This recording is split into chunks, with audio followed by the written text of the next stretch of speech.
Je gusozera ibikorwa twari tumazemwo iminsi ibiri yo gushiraho umugambi mukuru w'igihugu wo kurwanya ibikorwa bijanye n'ihohotera abakozi abakoresha mu mirimo itandukanye igize ubuzima bw'igihugu. Ni igikorwa twakoze dufashwa mu mugongo n'ishirahamwe PNUD.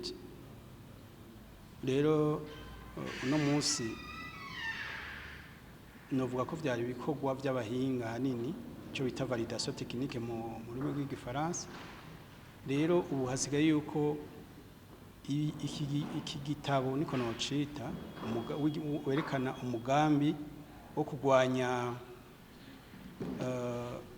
ibijanye n'ihohotera byo kwigenza nabi mu kazi bituma umwimbu ugabanuka aho abakozi n'abakoresha bakorera.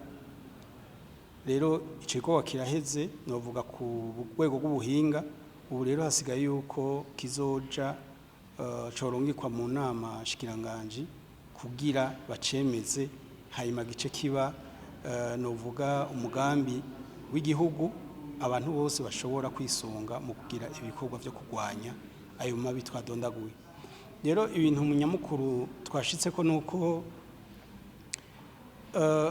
inyuma ubwa mbere na mbere abari ngaha nobamenyesha ko n'abantu baserukira ubushikiranganje butandukanye, abikorera utwabo ndetse uruganda rwaheruka harimo n'abaserukira novuga inzego zitandukanye. Rero twemezanyije neza ko ibirimwo atari ivyo umuntu yiyumviriye, ari byo twebwe nyene twashitseko duhanye ivyiyumviro, umwe wese agashiramwo avuga ati je wamperereye ibintu bimeze gutya, hanyuma ivyo dushiramwo bikaba ibihagaze ku nkuru zaje ziva muri ubwo bushikiranganje n'ibindi bisata by'ubuzima bw'akazi. Ico ni cambere. Ica kabiri nuko twemezanije nuko vuba vyihuta iki gikorwa corongikwa ku rwego rwo hejuru bakaciga mu nama shikiranganje, hanyuma kikaboneka vuba guko iyo murinze mubona igihugu gifata ihangiro ryo ko ryoshiraho umugambi nk'uyu, nuko ivyo bintu amazi aba yarenze inkombe. Birahari mwese aho muherereye namwe muri amenyesha makuru ndetse inkuru zimwe nimwe muzitanga, ivyo bintu birahari mu bisata bitandukanye bw'ubuzima bw'igihugu. Rero igihugu cacu kubera ari igihugu gishimikiye ku mategeko, gishimikiye ku mico n'akaranga bigwanya ico cyose coza gihohotera ubuzima bwo umwene gihugu.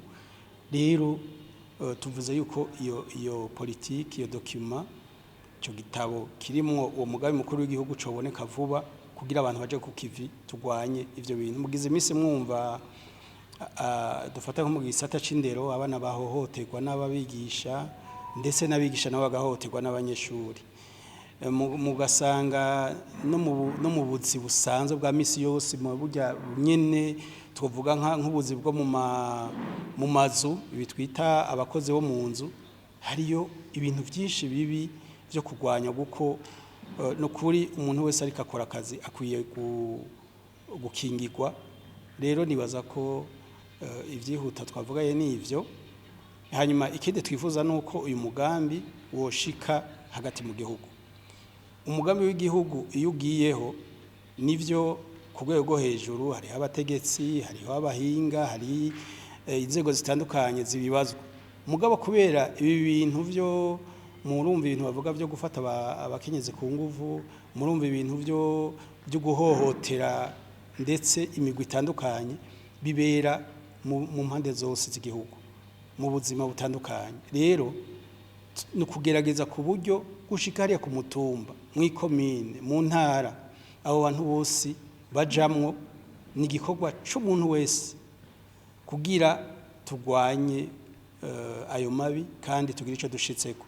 Rero murumva si ivy'abantu bavuga ngo n'abantu b'abategetsi gusa, no kuvuga n'ujya muntu wo ku mutumba nyumba 10 umwenegihugu asanzwe niwe nderetsi ashobora kuvuga ati ibi vyabaye akabibwira abamurongoye hanyuma ivyo bikaduga gushika no ku bategetsi rero iyo uwo mugambi ukaba uriko uraja mu ngiro rero nibaza yuko ivyo birihuta ko dushiraho izo nzego hanyuma ikindi twabonye nuko hariho ikibazo nubwo tuvuga ngo